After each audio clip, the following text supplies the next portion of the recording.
Afternoon students, welcome to SRS IAS and law academy. आज की class में हम जो है आर्टिकल 20 जो है उसको डिस्कस करेंगे। आर्टिकल 20 क्या है आपका? Protection in respect of conviction and offence. ठीक है, तो कन्विक्शन और ऑफेंस के अगेंस्ट जो है ये आपको प्रोटेक्शन जो है ये प्रोवाइड करवाता है। ठीक है, ये आर्टिकल जो है ये 3 पार्ट्स में होता है। इसके 3 जो है क्लॉजेज जो हैं वो डिस्कस करेंगे हम आर्टिकल 20। ठीक है, तो ये इसको हम 3 पार्ट्स में डिस्कस करेंगे। पहला है नो पोस्ट एक्स फैक्टो। ठीक है, दूसरा नो डबल जियोपार्डी। ये है आपका आर्टिकल 20 क्लॉज 1, ये है आर्टिकल 20 क्लॉज 2 और ये है आर्टिकल 20 क्लॉज 3। थर्ड क्या है? थर्ड है आपका right against self incrimination. Right against self incrimination. Right against self incrimination. ठीक है, तो तीनों आर्टिकल्स जो हैं तीनों को क्लॉज बाय क्लॉज अलग अलग डिस्कस करेंगे। ठीक है, सबसे पहला जो आपका जो आर्टिकल 20 जो है क्लॉज 1 ये बात करता है नो पोस्ट एक्स फैक्टो की। नो पोस्ट एक्स फैक्टो का मतलब ये है कि इसमें जो है मान लो आज कोई चीज जो है, ठीक है, आज मैंने कोई क्राइम किया लेकिन आज उस चीज के लिए जो क्राइम मैंने किया आज कानून की नजर में वो चीज जो है वो क्राइम नहीं है। ठीक है, लेकिन 2 दिन बाद या 3 दिन बाद या 5 दिन बाद या 2 साल बाद 5 साल बाद वो चीज जो है मान लो दिस इज मी।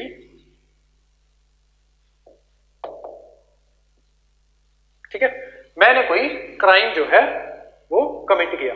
ठीक है, ये सींग बना देते हैं सिर पे कि कोई क्राइम जो है वो कमिट किया। ठीक है, मैंने कोई क्राइम कमिट किया लेकिन गवर्नमेंट की नजर में या जुडिशरी की नजर में या लॉ की नजर में आज मान लो आज हाइपोथेटिकली मान लेते हैं आज है 31 दिसंबर 2022। ठीक है, आज मैंने कोई क्राइम किया लेकिन इस तारीख को क्राइम किया था, लेकिन मान लो 1 जनवरी 2023 को वो चीज जो है लॉ बना दिया गया कि मैंने जो चीज जो कमिट की थी वो क्राइम होगा, लेकिन मैं उसको कमिट पहले कर चुका हूं।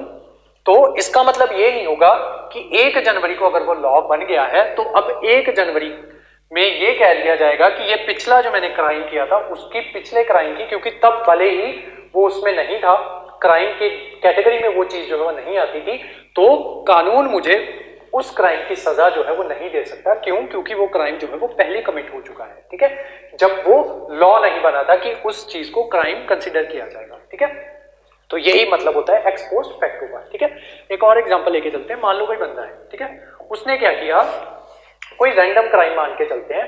मान लो उसने क्या किया, ऐसे मान के चलते हैं, एक बंदा था रैंडम, उसने क्या किया, ये ट्री जो था ना उसको काट दिया। ठीक है, इस ट्री को काट दिया। इस ट्री को काटने की सजा मान लो जिस दिन वो क्राइम कमिट करता है, मान लो 1 दिसंबर को इस ट्री को काटने की सजा थी कि उसको 10 रुपए फाइन जो है वो देना पड़ेगा। ठीक है, लेकिन इसकी सजा क्या थी? 10 रुपए फाइन, या इसको ऐसे मान लेते हैं कि ये उस टाइम पे ये एक क्रिमिनल ऑफेंस था। ठीक है, क्रिमिनल ऑफेंस था कि मतलब इसको जेल भेजा जा सकता उस चीज के लिए। ठीक है, जिस चीज के लिए जेल भेजा जा सके उस चीज को क्रिमिनल ऑफेंस के अंदर कंसिडर कर लिया जाता है। बाकी जो लॉ वाले बच्चे हैं वो ज्यादा बेहतर तरीके से जानते होंगे। ठीक है, तो इसकी सजा क्या थी कि आपको 2 दिनों के लिए जेल में रहना पड़ेगा। 10 रुपए वाली बात छोड़ देते हैं फिलहाल। ठीक है, उसके बाद क्या हुआ कि इसका केस जो है इसको सजा सुना दी गई, ये 2 दिन की इसको जेल की सजा हो गई। ठीक है, तो ये 2 दिसंबर जेल में रहा, 3 दिसंबर अभी ये फिलहाल जेल में ही है, ठीक है। लेकिन 3 दिसंबर को क्या होता है, एक नया कानून बन जाता है। वो कानून क्या कहता है कि जो बंदा पेड़ काटेगा उसको 10 दिन की जेल की सजा होगी, ठीक है। अब इसका मतलब ये नहीं होगा कि इस बंदे को अब इसकी सजा जो है वो बढ़ा के 10 दिन और कर दी जाएगी, ऐसा नहीं होगा। यही मतलब है नो पोस्ट एक्स फैक्टो, कि जिसकी सजा पहले डिक्लेयर हो चुकी है जिस क्राइम की, और एक चीज और, क्रिमिनल केसेस पे ही लगता है ये, क्रिमिनल केसेस, ठीक है। जो आपके सिविल केसेस होते हैं उस पे ये नहीं लगता, ठीक है। उसमें पोस्ट एक्स फैक्टो जो है वो लगता है। वो क्या चीज होती है मैं बताता हूं थोड़ी देर में। तो 3 दिसंबर जो है अगर उस दिन ये कानून बनता है तो इसकी सजा जो है वो आगे नहीं बढ़ाई जाएगी। इसकी सजा जो है जितनी पहले थी उतनी ही रहेगी जब तक ये कानून बना हुआ था, ठीक है। अब जब नया कानून बना 3 दिसंबर को नया लॉ बना, उसने बोल दिया कि 10 दिन की सजा होगी, तो ये कानून इस बंदे पे लागू नहीं होगा, ठीक है। तो ये था आपका नो पोस्ट एक्स फैक्टो का मतलब, ठीक है। और ये सिर्फ लगेगा क्रिमिनल लॉज के ऊपर, ठीक है। जो सिविल लॉज है, ठीक है। अब सिविल लॉ की बात करते हैं। ये बंदा, इसने क्या किया, ये एक अलग बंदा है, इसका नाम था रामू, इसका नाम है श्यामू, ठीक है। तो इसने क्या किया, इसने 1 जैन को एक पेड़ काटा, ठीक है। उस पेड़ को काटने की सजा क्या थी, 10 रुपए। अगर एक पेड़ काटेगा तो उसकी सजा जो है सरकार ने 10 रुपए निर्धारित की थी। अब इसने 10 रुपए जो है वो दे दिए, लेकिन 2 जनवरी को सरकार क्या करती है, इसने अभी फिलहाल पैसे नहीं दिए, ठीक है। ये कहता है अभी फिलहाल मेरे पास नहीं है तो मैं दे दूंगा, ठीक है, मैं अगले 10 दिनों के अंदर अंदर दे दूंगा। इन बिटवीन सरकार ने क्या किया, सरकार ने कानून बना दिया, मान लो 3 जनवरी को कानून बना दिया, ठीक है। और 3 जनवरी को सरकार ने बोल दिया कि अगर कोई भी बंदा पेड़ काटेगा तो उसको 1000 रुपया जुर्माना जो है वो देना पड़ेगा। अब ये जो है, क्योंकि ये सिविल लॉ के अंदर आता है, सिविल क्राइम है ये, तो इस बंदे को अब 10 रुपए नहीं 1000 रुपए देने पड़ सकते हैं अगर सरकार कहे तो, ठीक है। उसके अलावा अगर मान लो इसने 10 रुपए दे भी दिए होते, फिर भी सरकार जो थी इसको रेट्रोस्पेक्टिव इफेक्ट में लाके फिर भी इस बंदे से पैसे जो है वो मांग सकती थी। यही है मतलब आपका पोस्ट एक्स फैक्टो लॉ का। नो पोस्ट एक्स फैक्टो का मतलब ये है कि जो कानून जिस टाइम पे जो क्राइम हुआ है उस टाइम पे उसी क्राइम की जो सजा थी वही सजा मिलेगी। कोई भी रेट्रोस्पेक्टिव इफेक्ट लाके उसके ऊपर ज्यादा सजा जो है वो नहीं दी जा सकती। पॉइंट नंबर 1, ठीक है, कि ज्यादा सजा जो है वो नहीं दी जा सकती क्रिमिनल केसेस में सिर्फ। लेकिन एक केस हुआ था, इसमें केस का नाम है Ratanlal versus state of Punjab 1965 supreme court. उस पर सुप्रीम कोर्ट ने यह बात कह दी कि अगर किसी इंसान की सजा बढ़ रही है तो तब तो जो है ये चीज एक्स पोस्ट फैक्टो लॉ जो है वो एप्लीकेबल नहीं होगा। अगर किसी इंसान ने कोई क्राइम किया है या क्रिमिनल चार्जेस लगे हैं उस इंसान के ऊपर, अगर नए कानून आने की वजह से उस इंसान की सजा जो है वो बढ़ रही है, तब उस इंसान के ऊपर वो सजा जो है वो बढ़ी हुई सजा जो है वो नहीं लगेगी। लेकिन मान लो अब क्या था, इसको 2 दिन की जेल काटनी पड़ रही थी, ठीक है। अब सरकार ने क्या किया, तीसरे दिन कानून ला दिया, 3 दिसंबर को कानून ला दिया कि जो बंदा पेड़ काटेगा उसको 2 दिन की नहीं 1 ही दिन की सजा मिलेगी, ठीक है। तो इसकी सजा जो है वो कम हो सकती है, ठीक है। तो ये मतलब होता है ये बात सुप्रीम कोर्ट ने कह दी। कौन सा case, Ratanlal versus state of Punjab 1965 वाला केस, कि अगर किसी इंसान को बेनिफिट मिल रहा है, ठीक है, पोस्ट एक्स फैक्टो का बेनिफिट मिल रहा है तो बेनिफिट उस इंसान को दे देना चाहिए। हाँ, अगर किसी इंसान की सजा जो है वो बढ़ रही है तब उसके ऊपर नो पोस्ट एक्स फैक्टो जो है वो लगेगा सिर्फ क्रिमिनल केसेस के ऊपर, ठीक है। तो ये था आपका आर्टिकल 20 क्लॉज 1, ठीक है। ये आपको प्रोटेक्ट करता है अगर आपने कोई ऑफेंस कर दिया है, ठीक है। तो ये आपको प्रोटेक्ट करेगा कि आपके ऊपर बढ़ी हुई सजा जो है वो नहीं लगेगी। हाँ, आपकी सजा अगर कम कर दी जाती है किसी लॉ के द्वारा तब वो सजा जो है वो आपकी कम हो सकती है। यही मतलब है आर्टिकल 20 क्लॉज 1 का, ठीक है। अब आते हैं आर्टिकल 20 क्लॉज 2 पे, no double jeopardy. No double jeopardy का मतलब क्या है, जैसे अपना बाबा है ना, बाबा ने क्या किया अपने घर पे AK-47 रखी थी या फिर 50-60 में शॉर्ट हूं, ठीक है। दोनों में से कोई भी गन जो है इसने अपने घर पे रखी बाबा ने, ठीक है।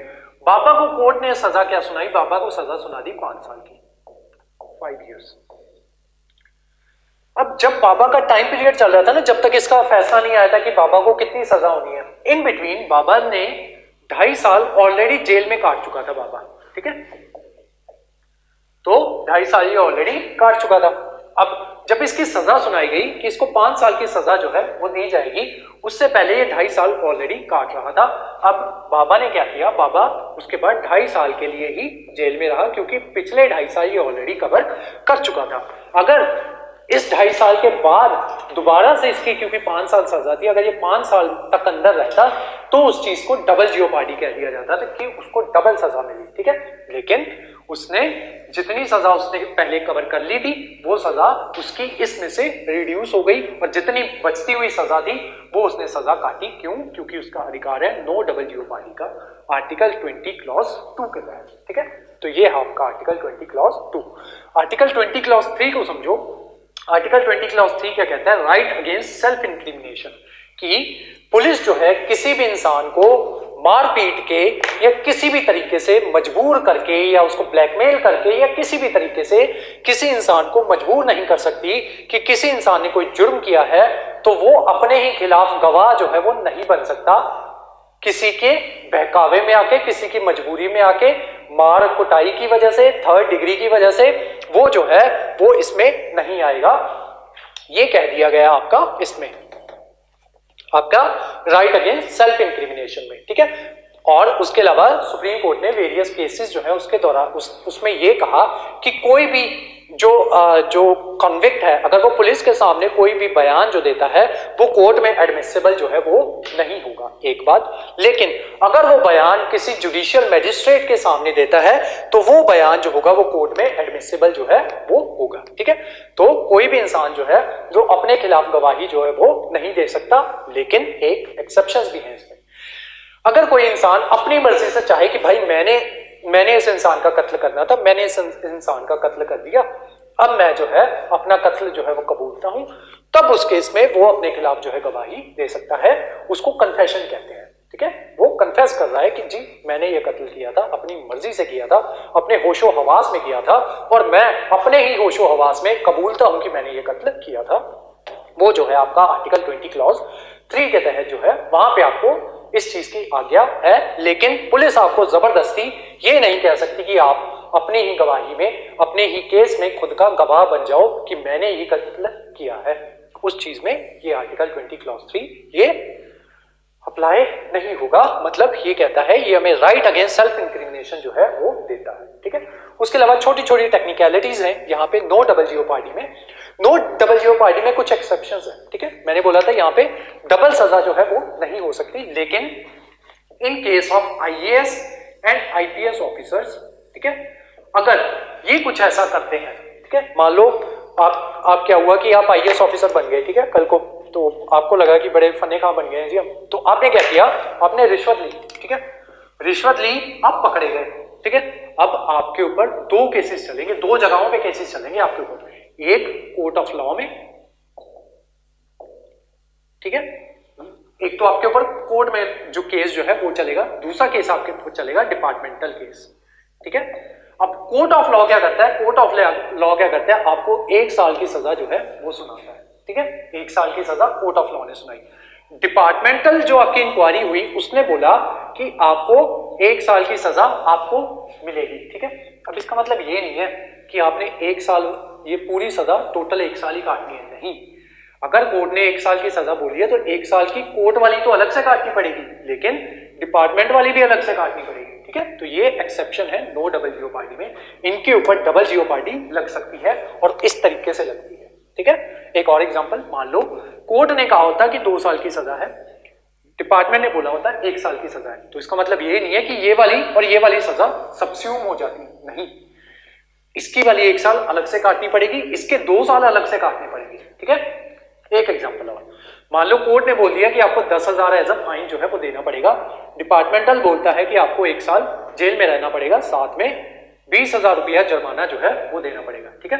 तो ये जो 20,000 जुर्माना दोगे ये आप डिपार्टमेंट को दोगे, ये जो 10,000 जुर्माना दोगे या कोर्ट को दोगे, और ये 1 साल वाली सजा जो है ये डिपार्टमेंट की तरफ से ये भी काटनी पड़ेगी, ठीक है। तो डबल जियोपार्डी IAS IPS के ऑफिस केसेस में ये लगती है।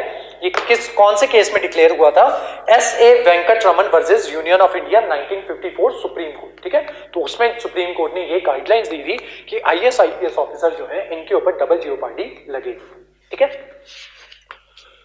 उसके अलावा ये जो हमने डिस्कस किया 20 क्लॉज 3, इसमें एक सेल्वी केस आया था सन 2000 का सेल्वी केस 2000। इसमें सुप्रीम कोर्ट ने क्या बात कर दी कि देखो राइट अगेंस्ट सेल्फ इंक्रिमिनेशन, ठीक है। तो इसमें सुप्रीम कोर्ट ने बात कर दी कि आपकी बॉडी में आपकी मर्जी के बगैर कुछ भी नहीं डाला जा सकता। जैसे कि वो कह नहीं देते कि वो डोप टेस्ट करवा लो, या आपका वो लाई डिटेक्टर टेस्ट जो है वो करवा लो, या फिर इसमें और चीजें आ जाती हैं जैसे पॉलीग्राफ टेस्ट जो है वो करवा लो। वो टेस्ट जो है आपकी मर्जी के बगैर वो टेस्ट जो है वो नहीं हो सकते, ठीक है। उसके अलावा ये टेस्ट एक तो आपकी मर्जी के बगैर नहीं हो सकते, लेकिन साथ ही में कोर्ट ने ये बात भी बोल दी कि आप जो है किसी भी इंसान के फिंगरप्रिंट्स वो ले सकते हो, उसके सिग्नेचर जो है वो ले सकते हो, ठीक है। सिग्नेचर मैच करने के लिए उसका हैंड रिटन नोट जो है वो आप ले सकते हो। उसके अलावा आप जो है उसका DNA जो है DNA वो ले सकते हो, ठीक है। तो ये जो है इसके ऊपर जो है ये आपको जो है ये आप ले सकते हो। हाँ, इसके ऊपर ये नहीं कह सकते कि मेरा राइट अगेंस्ट सेल्फ इंक्रिमिनेशन जो है वो यहाँ पे हर्ट हो रहा है, ठीक है। बल्कि ये चीजें जो है ये आपका ये करना क्या कहते हैं, आपके सिग्नेचर लेना या आपके फिंगरप्रिंट्स लेना, थंब प्रिंट लेना आपका, या आपकी हैंड राइटिंग लेना, ठीक है, राइटर में आपसे कुछ लेना, वो चीजें जो है वो तो मान लो अगर आपके ऊपर कोई झूठा केस हुआ है तो आपको वो चीजें जो है ये खुद से देनी चाहिए। सुप्रीम कोर्ट ने बोला इस केस में कि आपको तो जो है ये चीजें जो है खुद से देनी चाहिए कि ये लो मेरे फिंगरप्रिंट और जाके मैच करो कि मेरा जो है ताकि मैं जो है जल्दी से जल्दी बेकसूर जो है वो साबित हो सकूं, ठीक है। तो वो तो चीजें जो है क्योंकि ये फास्ट स्पीडी ट्रायल जो है उसमें मददगार साबित होती है, तो ये चीजें जो हैं ये की जा सकती हैं। सेल्वी केस 2000 वाले में सुप्रीम कोर्ट ने बोला। लेकिन लाई डिटेक्टर टेस्ट हो गया या पॉलीग्राफी टेस्ट हो गया, ये चीजें जो है ये नहीं दी जा सकती। क्यों? क्योंकि इसमें जो है आपके सेंसेस जो है उनके साथ खिलवाड़ किया जाता है, आपके सेंसेस जो होते हैं उनको डेड कर दिया जाता है, या आपकी बॉडी में कुछ केमिकल जो है वो इंजेक्ट किए जाते हैं। तो ये इस तरीके की चीजें जो है ये आपके साथ नहीं की जा सकती, ये चीजें जो है ये अमानवीय है। तो इन चीजों के अगेंस्ट सुप्रीम कोर्ट ने बोला सेल्वी केस 2000 वाले में ही कि ये चीजें जो है पॉलीग्राफी टेस्ट हो गए, ये सारी चीजें ये इंक्लूड नहीं होगी against the will of people person, कि जब तक किसी इंसान की विल नहीं है, वो खुद से नहीं चाहता कि मेरे साथ पॉलीग्राफी टेस्ट मेरा ले लो, तब तक आप उसका जबरदस्ती पॉलीग्राफी टेस्ट जो है वो नहीं ले सकते।